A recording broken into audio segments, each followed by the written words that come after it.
Muchas gracias. El agradecimiento es mío, francamente, y el honor de poderme dirigir a ustedes también.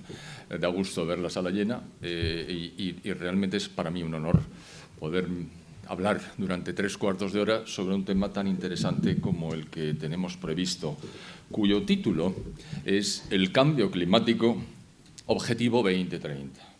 Con lo cual hay dos elementos. Aquí tenemos que hablar del cambio climático y del objetivo 2030. Parece lógico. Así es que es lo que vamos a hacer, hablar un poco del cambio climático, que parece que está un poco atrás mano en una conferencia como la de hoy, pero no lo está. Y después nos metemos a fondo, no tan a fondo como mi antecesor, que ha dado una visión de conjunto magnífica de lo que supone los Objetivos de Desarrollo Sostenible, que es el nombre técnico que recibe la Agenda 2030. Ya saben ustedes que la anterior se llamó Objetivos de Desarrollo del Milenio. En Naciones Unidas están siempre con los Objetivos de Desarrollo. Y luego hablaremos, pero el fiasco del anterior ha sido tan terrible que solo espero que el fiasco del actual esté a la altura. ¿Qué se entiende por cambio climático? Pues esto es una tontería. El clima cambia constantemente. Decir cambio climático no tiene ningún sentido real. Lo que pasa es que las instituciones de Naciones Unidas incorporan estos dos elementos, cambio climático, y cambiarlo iba a suponer un problema, sobre todo de transmisión del conocimiento y de propaganda. Pero el cambio climático es que el clima cambia. Pues claro que cambia constantemente, desde que el clima es clima, desde que el mundo es mundo y la Tierra existe. No significa nada, pero para los que lo utilizan con mala intención, el cambio climático sería un fenómeno nuevo que nunca habría tenido existencia. Además, antropogénico, que esa es una palabra muy divertida, es decir, generada por el hombre y, por supuesto, letal. Es decir, nos vamos a morir todos. Parecen ignorar que nos vamos a morir todos, pero bueno, en cualquier caso, pues así es. Así es que no vale ya ni disrupción climática, ni el clima en ebullición. Antonio Guterres, el secretario general de Naciones Unidas, es muy imaginativo y ocurrente. Eso de llamar caos climático y ebullición a un día como el de hoy, verdaderamente hecho trampa. Esto no es el clima, esto es el tiempo atmosférico. El clima es a mucho más largo plazo, pero es que es completamente absurdo. En fin, va a prevalecer el conjunto vacío que se llama cambio climático. ¿Y cómo es que digo que el clima cambia constantemente? Pues será porque cambia constantemente. Por ejemplo, Baja Edad Media, entre los siglos VIII y XIV. Hubo un periodo de grave calentamiento, tan grave que la población de Europa se multiplicó por 3, tan grave que toda Escandinavia era cultivable. Los que conozcan Escandinavia se darán cuenta de lo que eso significa. Y tan grave que hay una isla gigantesca en el norte que se llama Groenlandia, que significa tierra verde. ¿Por qué? Porque era verde, por ese calorcillo. Pero luego llegó un decaimiento de las temperaturas fuerte, al que se llamó la pequeña edad de hielo, y que tuvo lugar entre los siglos XV y XIX aproximadamente. El descenso de temperaturas que se inició con brusquedad provocó que las vides de Inglaterra, los viñedos, desaparecieran, que bajara el paralelo de producción de cereales, que los glaciares aumentaran en tamaño y que los ríos centroeuropeos, incluso el Támesis, se congelaran con relativa frecuencia. Y en 1850 empiezan a subir las temperaturas. ¿Y por qué insisto en 1850? Porque los calentólogos cogen esa fecha, la de que empiezan a subir las temperaturas, para decir, ¿veis? El ser humano está, con su actividad industrial y agraria, están calentando el clima de la Tierra a través de las emisiones de CO2. Pero lo que pasó es que, tal y como había habido una subida de temperatura en el Imperio Romano, en primer lugar, en segundo lugar, en la Edad Media, y en tercer lugar, a partir de 1850, estos son movimientos naturales del clima. El clima cambia. En el siglo XX, el incremento de temperaturas de la atmósfera ha sido de 0,6 grados centígrados en 100 años. Tampoco parece una crisis climática muy fuerte, pero ahí ha empezado el baile, precisamente en esa época. Ahora la Tierra es ligeramente más cálida que antes, pero no se sabe muy bien por qué, la verdad. Y dentro del siglo XX hubo calentamientos y enfriamientos que tampoco sabemos a qué obedecen, puesto que el elemento fundamental que argumentan las personas que sustentan la hipótesis del cambio climático es que es el CO2 en su constante aumento como consecuencia de la actividad del ser humano el que estaba provocando las variaciones al alza de temperaturas. Pero si en el propio siglo XX ha habido dientes de sierra, mientras el CO2 subía incesantemente, las temperaturas subían y bajaban absolutamente al margen del CO2, que probablemente no les gusta nada. Bueno, pues antes de 1998 no se había materializado una sistemática presentación del cambio climático como responsable. Los científicos decían que la temperatura había experimentado cambios siempre. Curiosamente, desde 1998 hasta 2015 y desde 2016 hasta 2023, la temperatura de la atmósfera se ha incrementado 0 grados centígrados. Y ya les digo yo que el crecimiento del CO2 se ha mantenido con los ritmos habituales. Es decir, esta correlación, más aún, esta causación que esta gente quiere imponernos, es decir, como el CO2 está calentando la atmósfera, reduzcamos el CO2, no para todos, ya lo veremos luego, reduzcamos el CO2, es algo que es del todo insostenible y no refleja la realidad. He dejado un hueco entre 2015 y 2017. ¿Qué pasó? Que vino el Niño. ¿Y quién es el Niño? Pues el antagonista de la Niña. ¿Y quién es el Niño? Bueno, es el responsable del calentamiento de las capas superiores del agua en el Pacífico Oriental.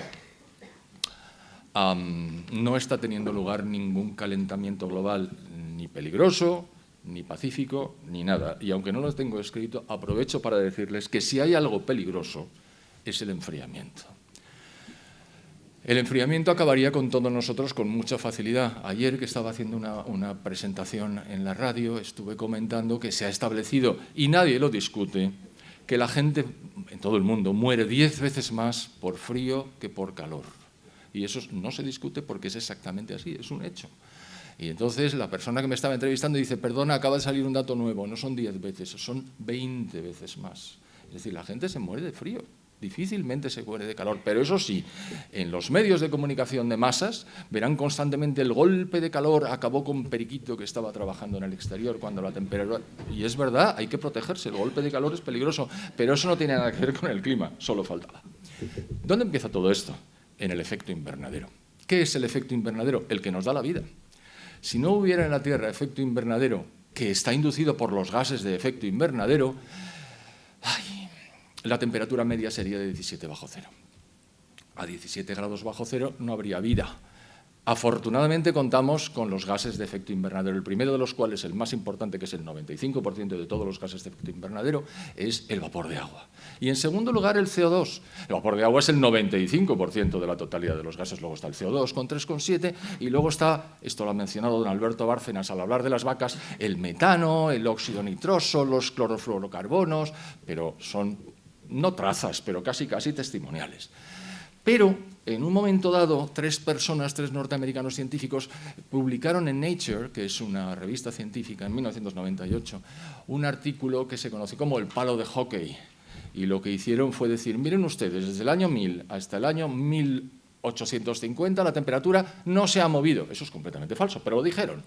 Pero luego crece vertiginosamente como consecuencia de la revolución industrial. Ergo, hay una correlación entre CO2 y temperaturas. Más allá todavía, hay una causación. El CO2 provoca el incremento de temperaturas, como en el efecto invernadero. Efectivamente, el efecto invernadero es que llegan las emisiones de onda corta de los rayos solares, golpean la Tierra y cuando van a salir, los gases de efecto invernadero, cual mantita o edredón, impiden que salga la totalidad de ellos y nos mantienen a esta temperatura tan estupenda que es de 14 grados de media en la Tierra, que permite la vida, no solo permite la vida, si somos ya más de 8.000 millones, vaya exitazo, algunos quieren acabar con él. Bueno, entonces, el palo de hockey es falso como un duro de madera. Ahora hablaremos del IPCC. El IPCC es un organismo que luego mencionaré, pero que en su tercer informe, hace informes cada 5 o 6 años aproximadamente, presentó el palo de hockey como diciendo, ven ustedes, el ser humano es el culpable. Les duró 5 años. En el cuarto informe retiraron el palo de hockey por tramposo. Hasta el IPCC, que es el epítome de la trampa organizada por Naciones Unidas, ha retirado el palo de hockey por falso. Casi no voy a profundizar. Pero ¿y el CO2? El CO2 está aquí. Ustedes lo saben. Bueno, perdonen, el CO2 está aquí. La concentración de CO2 en la atmósfera es de 424 partes por millón. Aquí hay entre 2.000 y 3.000, y si seguimos con la puerta cerrada, 4.000. ¿Algún problema? Ninguno. ¿Saben cuál es la concentración del CO2 en nuestros pulmones?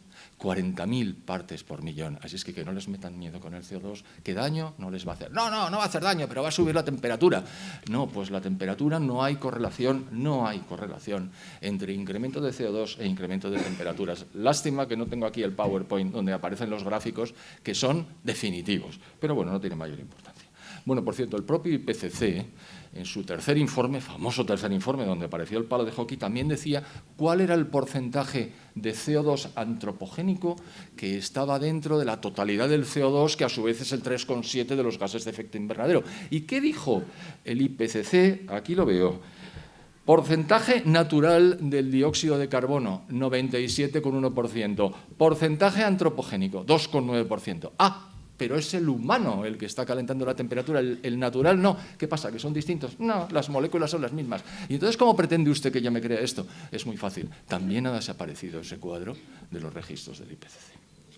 Bien, así es que queda claro y que debe quedar muy claro que no hay ninguna correlación entre CO2 e incremento de temperaturas. Lo que sí es un elemento fundamental y decisivo es precisamente el vapor de agua, es decir, el 90% de los gases de efecto invernadero. Y además el forzamiento del vapor de agua es mayor, este palabra lo explico ahora, mayor que el del CO2. ¿Qué es el forzamiento? La capacidad de calentar que tiene una molécula de agua en comparación con una molécula de CO2. ¿Cuál es la que más, de todos los gases de efecto invernadero, cuál es el gas que más forzamiento tiene? El óxido nitroso. ¿Y cómo lo sabe usted? Y bueno, ese es el gas de la risa, es decir, que se utiliza a veces para hacer contra su voluntad reír a la gente, pero sobre todo es el que impele los cohetes que se lanzan a la atmósfera. Es una enorme capacidad de calentamiento la que tiene y por eso lo utilizan. Bueno, y si esto no hay por dónde cogerlo, y si es una mentira enorme, ¿por qué ha tenido éxito? ¿Por qué ha colado? Es decir, ¿por qué la gente piensa que efectivamente estas emisiones de CO2 que estamos realizando, no todo el mundo evidentemente, pero ¿por qué es tan predominante? Pues por varias razones. La primera es porque es muy sencillo, todo el mundo entiende que es un invernadero. Un invernadero es una cosa de cristal donde se pone, entra el sol, se mantiene la temperatura interior y las plantas crecen, y crecen mucho mejor que fuera. ¿De cuándo acá los holandeses iban a producir tomates con el clima que tienen si no fuera por los invernaderos que utilizan? Es más, ¿qué introducen en los invernaderos para que los tomates crezcan mejor? CO2. ¿Por qué? Porque el CO2 es el elixir de la vida. Sin el CO2 estábamos todos muertos. Anda, no exagere. ¿Cómo? Si nuestro nivel de CO2 en la atmósfera estuviera por debajo de 150 partes por millón, las plantas morirían y con ellas todos nosotros. Efectivamente, como dicen los neomalthusianos, nos vamos a morir todos, pero afortunadamente el CO2 crece. Hemos estado a punto de alcanzar en la última glaciación las 150 partes por millón, pero afortunadamente la cosa no llegó a tanto. Así es que, idea sencilla e intuitiva, un apoyo monstruoso por parte no ya de Naciones Unidas, sino de prácticamente todas las instituciones de este mundo, y ahora contaré quiénes son los que lo apoyan, por los líderes que lo empujaron desde el principio, empezando por Al Gore, que es un tipo con una capacidad de comunicación absolutamente fascinante, y porque la naturaleza tiene horror al vacío. Y si las otras creencias se debilitan, aparece una nueva fe, la fe calentológica, que tiene incluso su papa, que es el señor Guterres, que tiene su Juanita de Arco, que es Greta Thunberg, y lo tiene todo comparado y paralelo al cristianismo, curiosamente. Y un elemento fundamental, ¿es el ser humano el culpable con sus emisiones de CO2 del calentamiento? No, no, el ser humano blanco y occidental. El otro ser humano, mire usted, el chino y el indio son gentes angélicas cuyas emisiones de CO2 no tienen nada que ver con esto. ¿Y eso por qué? Es que sus gobiernos no se dejan. Está teniendo lugar la 28ª sesión de la Conference of the Parties. Todos decimos la COP, porque utilizamos el acrónimo inglés, en un sitio tan fantástico y tan poco emisor de gases de efecto invernadero a la atmósfera como Dubái, donde hay 70.000 personas disfrutando de los hoteles gratis y de la comida de primer nivel. No son hormigas, es carne y es pescado, no, ellos comen bien. Y en esa conferencia de las partes se está diciendo que tenemos que hacer un esfuerzo adicional. No me meto en ello porque no acabaríamos. Y llega a India y dice, que con nosotros no cuenten, nosotros vamos a seguir construyendo centrales de carbón como si no hubiera un mañana, porque como somos pobres y sabemos que la energía es el fundamento de las sociedades, nuestra población va a tener energía. Ustedes pueden decir misa, y nunca mejor dicho, esas misas laicas que se gastan, pero nosotros vamos a seguir quemando carbón. Los chinos hacen así, pero queman carbón igualmente, con lo cual es exactamente lo mismo. Esta es la parte del clima, y ahora viene la parte del organismo diabólico que se llama la Organización de Naciones Unidas. ¿Que por qué es un organismo diabólico? Pues que con lo que hemos oído antes ya nos podemos hacer una idea de efectivamente por dónde van, pero no voy a tocar el tema desde la perspectiva del cristianismo, sino de la perspectiva de la manipulación. ¿Cuándo nació Naciones Unidas? Pues Naciones Unidas, como sabrán ustedes, nació en 1945. Termina la Segunda Guerra Mundial y como consecuencia del fiasco espantoso en el que había incurrido la Sociedad de Naciones, que estaba mal concebida, estaba mal desarrollada y además se enfrentó con los dos totalitarismos más salvajes que ha habido en el siglo XX, es decir, el comunismo en la Unión Soviética y el nacionalsocialismo en la Alemania después de la República de Weimar. Aquellos se enfrentaron a muerte y ni Sociedad de Naciones ni gaitas. La Sociedad de Naciones no funcionó, pero sobre todo no funcionó porque el que la propuso, que era el presidente norteamericano Woodrow Wilson, no consiguió que el Senado norteamericano diera el visto bueno para que Estados Unidos participara, con lo cual Estados Unidos no participaba y tampoco podía financiar oficialmente. Y además, bueno, yo la historia la cuento con detalle en mi blog. Voy a hacer una cuña publicitaria. Mi blog se encuentra, si ustedes ponen José Ramón Fernández, ahí aparece mi blog, que es un blog reaccionario. Reaccionario porque reacciono. Y ahí verán la historia de la Sociedad de Naciones. Bueno, pues termina la guerra y los vencedores de la guerra, que son, digamos, los aliados, organizan en San Francisco una nueva entidad muy parecida a Naciones Unidas, que ve la luz el 24 de octubre del 45. Recuerden que la guerra ha terminado en septiembre en el Teatro del Pacífico y en mayo en el Teatro Europeo, es decir, muy recientemente. Objetivo: la paz y la seguridad entre las naciones, pero sí es lógico. O sea, que si quiero montar una organización supranacional será para algo. 193 miembros ahora, en su día solamente 55. Decía don Alberto Bárcena que seguramente Naciones Unidas ha conseguido algo. Sí, da de comer magníficamente a las personas, enorme cantidad de personas les dan muy bien de comer, les paga maravillosamente. Pero de las 71 intervenciones de conservación de paz que ha tenido, ni una sola ha tenido éxito. Y cuando lo ha tenido, no ha sido por Naciones Unidas.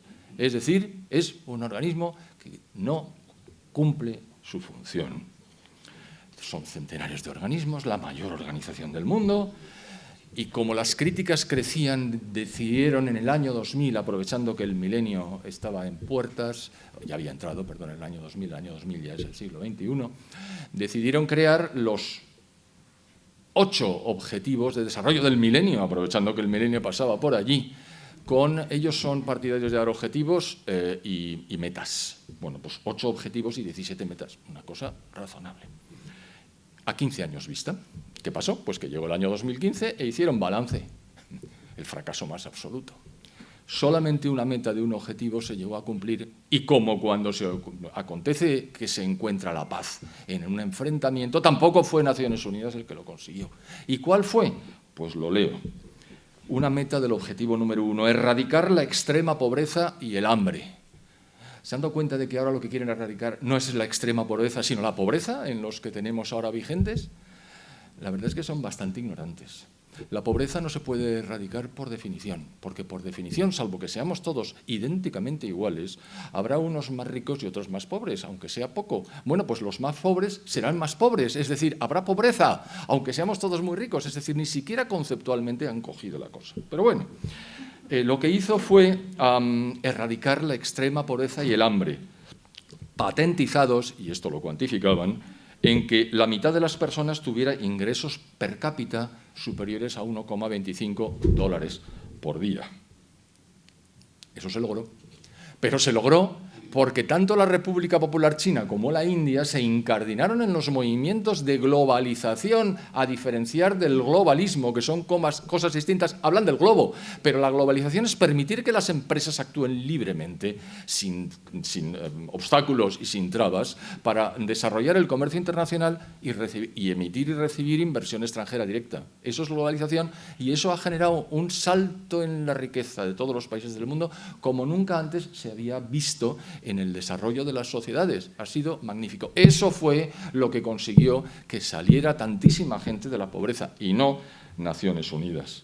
Es decir, el enriquecimiento que procura y permite la economía de mercado, y si quieren se lo digo de otra manera, la economía capitalista, y si quieren se lo digo todavía más directamente, el capitalismo. Esto no puede seguir así. Esto, en Naciones Unidas tiene que hacer algo. Y en un momento dado, en 1968, fíjese si me remonto, un meteorólogo sueco, inducido por supuesto, que se llamaba Bert Bolin, dice, oye, vosotros del ECOSOC, es decir, el Consejo Económico y Social de Naciones Unidas, ¿por qué no convocáis una conferencia para hablar de la interacción entre el ser humano y el medio ambiente? Y Naciones Unidas dice, me alegro de que me haga esa pregunta. No es porque yo ya he dicho que me la hiciera, pero bueno, me alegro de que me la haga. La Asamblea General de la ONU decide que en 1972, efectivamente, hay que hacer una reunión específica de la que ahora hablaremos, con este fin. Pero antes, para que se vea lo de la asociación público-privada, se funda el Club de Roma, que ustedes conocerán seguramente. Y los que lo fundaron fueron miembros del grupo Morgenthau, estos grupos ricos que operan en la semipenumbra, porque esto se inició en una residencia de John Rockefeller en Bellagio, en Italia, y dijo, hay que buscar soluciones para la paz y la prosperidad del mundo. 1968. Hay que establecer un orden nuevo. Así enlazo con la presentación anterior, que ya digo, ha sido magistral porque ha establecido el patrón por el cual vamos a desarrollar las siguientes. Pero ese mismo año, el MIT, el Instituto de Tecnología de Massachusetts, presenta un papel, dice, las terribles consecuencias del incremento de la población. Es que estoy leyéndolo porque como me cuesta decir estas cosas. Las terribles consecuencias del incremento de población en el mundo, la reducción de la producción agraria, cuando jamás se había incrementado tanto, es una cosa. El agotamiento de los recursos, ustedes saben que los recursos no se están agotando, ¿verdad? Podemos hablar de eso otro día. La creciente producción industrial y la contaminación. Voy a tener que hacer un paréntesis. El CO2 no contamina, el CO2 da la vida. El CO2 está aquí. ¿Cómo va a contaminarnos si lo tenemos dentro? Nos hubiera matado. O sea que cuando la gente dice, el CO2, la emisión contaminante del CO2, no, mire usted, el CO2 no contamina nada. Contaminarán los residuos que saca el carbón a la atmósfera cuando es quemado, eso sí, pero el CO2 en absoluto. Y entonces el MIT dice, yo voy a aportar mi grano de arena. Y en el año 72, cuando se organiza la primera reunión, el Club de Roma produce un libro que yo leí en su día y que me impactó muchísimo. Yo era un chaval absolutamente desconocedor de la situación. Y se llamaba Los límites al crecimiento. ¿Saben ustedes cuántos ejemplares vendieron? 30 millones. Y en el año 72 se celebra la Conferencia de Naciones Unidas sobre el Human Environment, el entorno humano. Asisten 15 países a la reunión en Estocolmo, porque como le había propuesto Bert Bolin, que era sueco, pues en Estocolmo. Y entonces, no sé si leerles todas las burradas que decían, vemos a nuestro alrededor creciente evidencia del daño antropogénico en muchas regiones de la Tierra, peligrosos niveles de contaminación en el agua, el aire, el suelo y los seres vivientes, grandes e indeseables alteraciones en la balanza ecológica de la biosfera, destrucción y agotamiento de recursos irreemplazables, dañinos efectos para la salud física, mental y social. No hablaban de la suya, evidentemente, del hombre en el entorno creado por el hombre, particularmente en el residencial y el laboral. Debe haber algún otro. Y más de esas. Es decir, este es el tenor, en el año 72, de las Naciones Unidas intentando modificar el patrón del comportamiento de las sociedades a través de las economías y, como luego veremos, de la energía.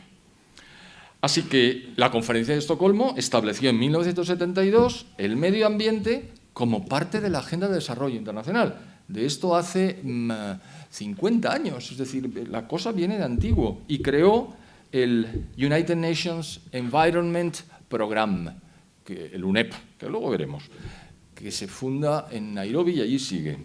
Y su director ejecutivo, antes habrán oído hablar al señor Bárcenas de Maurice Strong, aquí está, convocó la primera reunión de expertos en el cambio climático. ¡Hala! El palabra aparece ahí. Muy bien. Paralelamente, y en Estados Unidos, que es una adalid, por lo menos los demócratas en los Estados Unidos, de este tema del cambio climático, un físico conocidísimo y climatólogo de los Estados Unidos que dirigió el Instituto Goddard de la NASA, que se llama James Hansen, depuso, primera acepción de deponer, ante el Congreso de los Estados Unidos, Y dijo, las emisiones antropogénicas de gases se correlacionan y causan el calentamiento de la Tierra, y propuso medidas para limitar su impacto, es decir, Naciones Unidas y además la NASA. Y entonces Naciones Unidas no se pudo quedar quieta y dijo, vamos a crear un organismo que se encargue de la gestión, de demostrar que el ser humano es culpable. Y se llamó IPCC, porque si lo decimos entero nos cansamos, Intergovernmental Panel on Climate Change.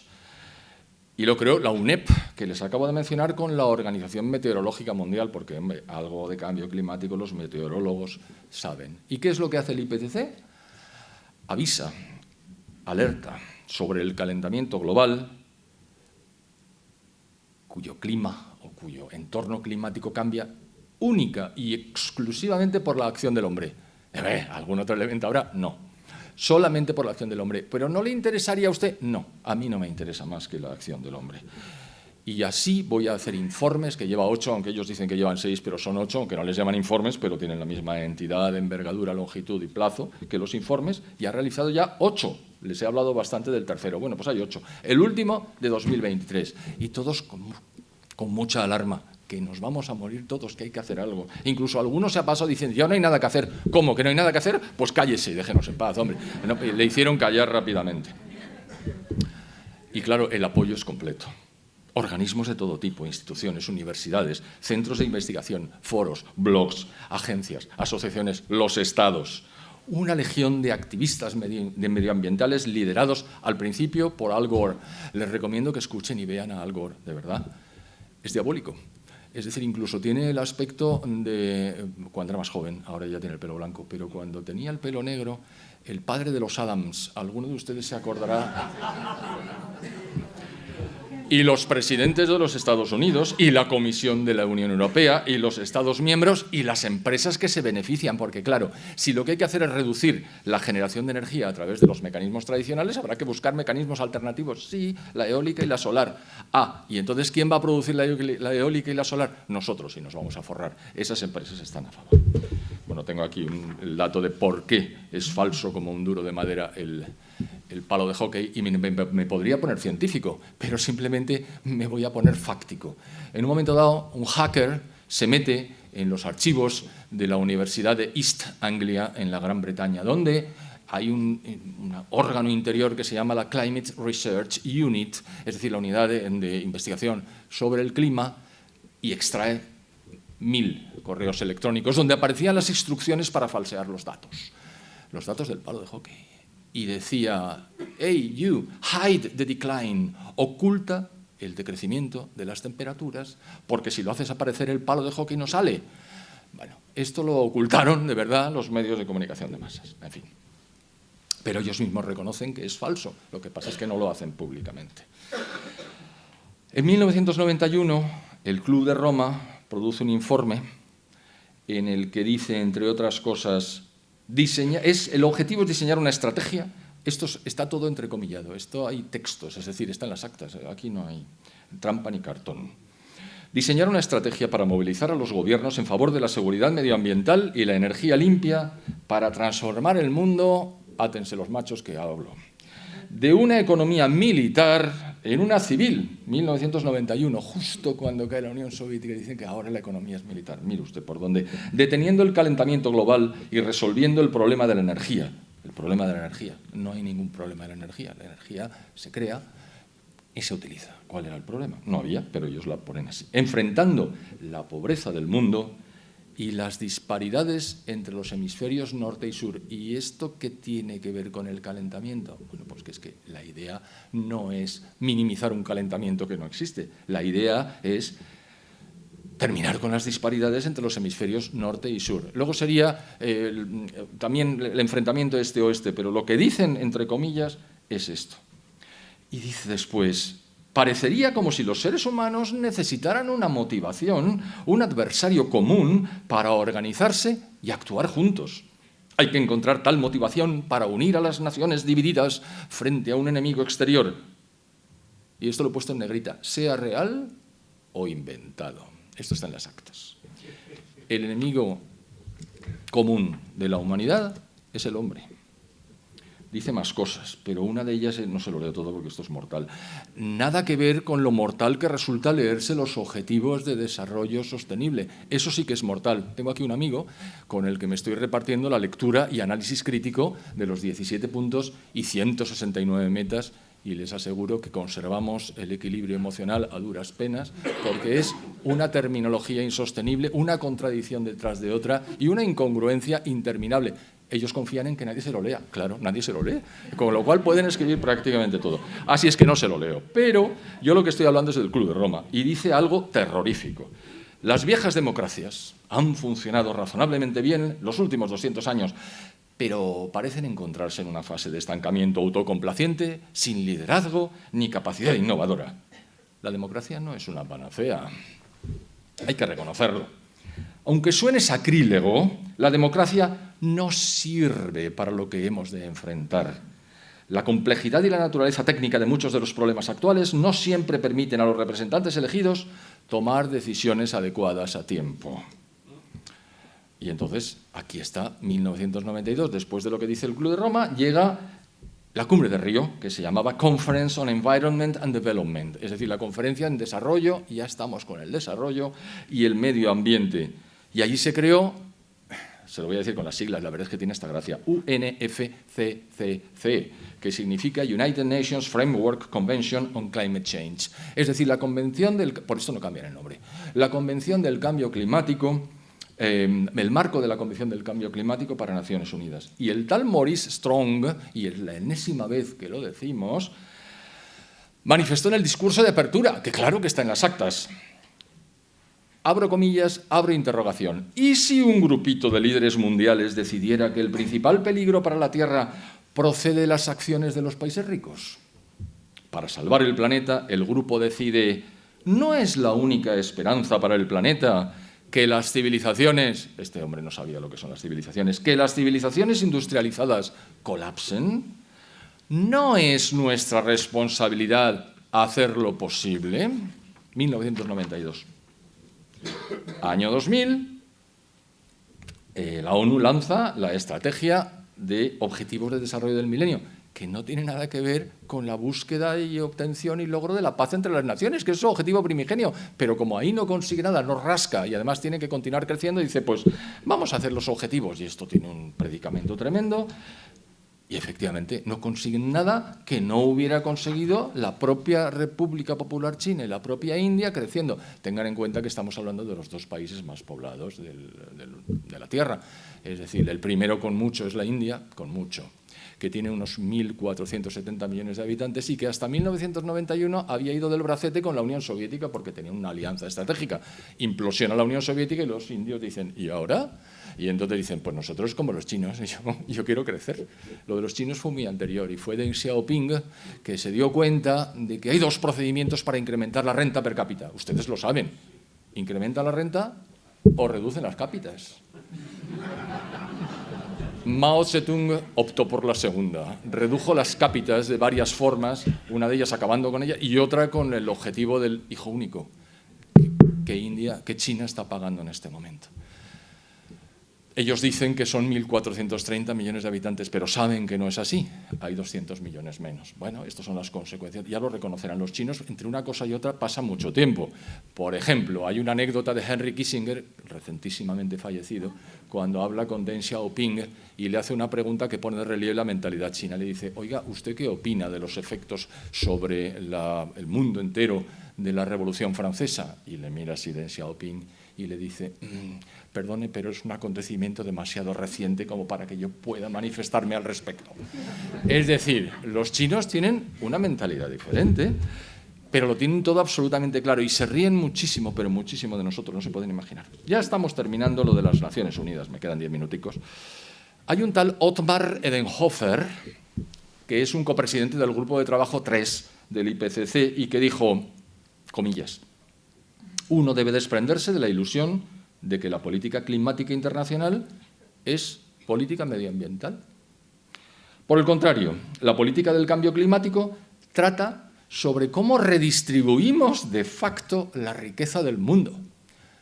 Pero como nadie les lee, pues, o nadie se entera, pero lo han dicho, o sea, lo han dicho. La política climática no tiene casi nada que ver con la protección medioambiental. La COP, la Conferencia de las Partes, en Cancún, porque esto era en el año 2010 y se celebró en Cancún, ¿se ha dado cuenta de los sitios donde se celebran las COPs? En Cancún. Es una cumbre económica durante la que se negociará la redistribución de los recursos mundiales. ¡Ah! O sea que está claro. Bueno, pero hay una hispanoparlante que se llamaba Cristina Figueres, era hija del presidente de Costa Rica. Ahora se llama Cristiana, debe haber alguna razón, que es la secretaria ejecutiva de la UNFCCC. Y dijo, esta es la primera vez en la historia de la humanidad en la que nos proponemos la tarea de cambiar el modelo de desarrollo económico que ha prevalecido durante los últimos 150 años. Pues, más claro, agua. Bien, pues sigue Naciones Unidas presionando, arbitrando, y de repente dice, bueno, yo he fracasado con los objetivos de desarrollo del milenio, pero ahora saco los objetivos del desarrollo sostenible, que don Alberto Bárcenas les ha contado. Cuando llegue el 2030, espero que todos nosotros estemos aquí en el mismo estado, o parecido, que tenemos ahora, podremos verificar que el fiasco tiene una envergadura similar, aunque la redacción permite interpretar casi cualquier cosa. O sea, en realidad, ahora se han curado en salud y ahora simplemente el lenguaje es absolutamente inaceptable. Pero el objetivo de los ODM, ODS o Agenda 2030 es interferir en el reparto de riqueza. Está claro, es un planteamiento absolutamente intervencionista.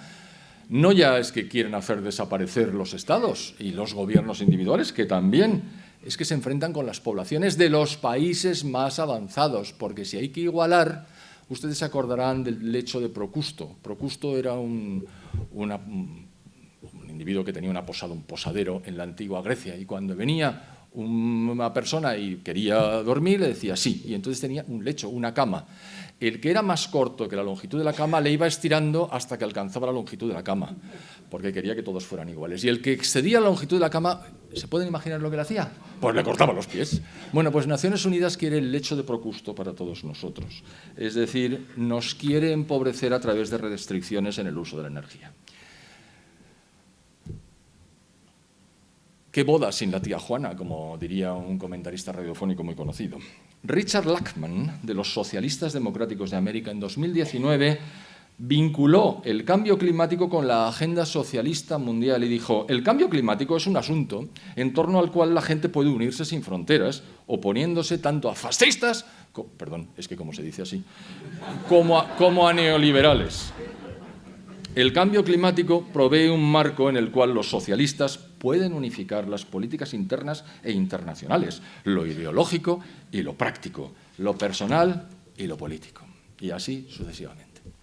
¿Qué han hecho a lo largo del tiempo para intentar conseguir los objetivos de reducción de temperaturas? Pues primero el Protocolo de Kioto. El Protocolo de Kioto, que es un intento de reducir las temperaturas vía reducción de las emisiones. Bueno, la idea era, si la temperatura hasta el año 2012, esto se arbitró en el 2008, se incrementan 2 grados en un periodo concreto, aspiramos a reducir 0,07 grados centígrados. Pero si se incrementa 1 grado, aspiramos a reducir 0,04. Ni redujeron, ni se cumplieron, ni la gente, los países hicieron caso. Y ante el fiasco, uno no reconoce los errores, uno huye hacia adelante, sobre todo si es Naciones Unidas. Y crean el Acuerdo de París, cuyo objetivo es que en el año 2030 la reducción sea de 0,05 grados centígrados. ¡Buah! Con unos costes mínimos de 20.000 millones de dólares al año, que son mucho más, y digo mínimos. Estamos llegando al final del tiempo que se me ha concedido. Hemos hablado antes, Alberto Bárcenas ha hablado de todos los objetivos de los 17.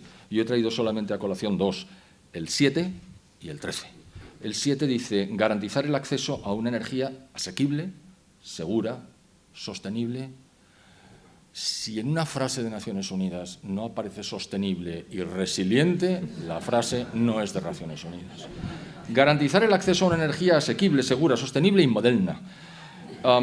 Meta 7.1, garantizar el acceso universal a la energía. Claro, uno lee estas cosas y dice, qué bien, que todo el mundo tenga acceso a la energía. Dice, pues sí, pero ¿cómo? Bueno, eso ya los técnicos lo discuten. Aumento de las energías renovables. A ver, Y cuando no sopla el viento y no luce el sol, bueno, pero para eso están las centrales de respaldo. Pero esas queman gas. Bueno, no, pero también estaría la energía hidroeléctrica si resulta que conseguimos que haya unas presas en un elemento superior, en una altura, una cota superior, y entonces cuando sobre energía subimos el agua y cuando haga falta de energía la dejamos caer, mueve la turbina y genera energía. Ah, está muy bien eso, sí, pero ustedes nunca hablan de eso. Hablamos nosotros que conocemos de qué va el tema. Ya, bueno, pues entonces vamos a intentar duplicar la tasa de eficiencia energética. ¿Usted sabe lo que significa eficiencia, muchacho? Es que eficacia y eficiencia son cosas muy distintas. Eficiencia es conseguir los mismos objetivos con pocos costes o en poco tiempo o en poco tiempo. Pero con las renovables se consigue todo lo contrario. Es inherentemente ineficiente. Eficiente es la energía hidroeléctrica, eficiente es la energía nuclear, pero desde luego la eólica y la solar no lo son. ¿Y el objetivo 13 qué dice? Pues cambio climático, punto, acción por el clima. Fortalecer la resiliencia, ya les había dicho, fortalecer la resiliencia y la capacidad de adaptación a los riesgos relacionados con el clima y los desastres naturales en todos los países. Es que no hay más desastres naturales, es que no hay más muertos como consecuencia de los que queden desastres naturales que siga habiendo. Bueno, pero en la meta 13.3 dice mejorar la educación, la sensibilización y la capacidad humana e institucional respecto de la mitigación del cambio climático. Ese que es natural hay que mitigarlo. La adaptación a él, la reducción de sus efectos y la alerta temprana. ¿Se han fijado que la alerta temprana la ponen al final? Coño, pues si la alerta viene al final, ya no es alerta, ya es simplemente recoger los trozos. Pero es que ni la redacción, es una cosa impresionante. En fin, todo esto no es gratis, ¿eh? Todo esto tiene consecuencias que son buscadas, porque la idea es redistribuir, pero redistribuir empobreciendo, no redistribuir enriqueciendo, como la globalización, que es algo que Naciones Unidas nunca dirigió. Si encarecen la energía, que es de lo que se pretende, las economías, todas ellas pierden competitividad. Por supuesto, los chinos y los indios y otros muchos no tienen nada que ver con esto. Y se reducen las producciones relativas porque ya no eres competitivo, ya no puedes vender, desde luego no exportas, a menos que tengas un nicho específico en lo que tu producto, aunque sea mucho más caro, lo consigas vender. Pero es que además los abonos son enormemente caros, con lo cual la agricultura se cae sola, porque si no podemos utilizar abonos, porque los precios son muy altos. Pero claro, todo esto además acompañado de enormes elevaciones de impuestos. Es decir, se trata de destruir la economía occidental, reduciendo nuestra riqueza, lo cual generará la desaparición de las clases medias, el aislamiento general de las sociedades, la caída de la tasa de crecimiento de la población, que ya está cayendo de manera vertiginosa en todas partes menos en África Negra, la disminución de la esperanza de vida al nacer, hambre, migraciones, caos. Esto ya no sigo, porque evidentemente cuando las sociedades pierden riqueza y la gente empieza a sufrir las consecuencias, la paz social desaparece. Pero claro, todo esto va a afectar a Occidente. Las consecuencias son de orden geopolítico, fundamentalmente.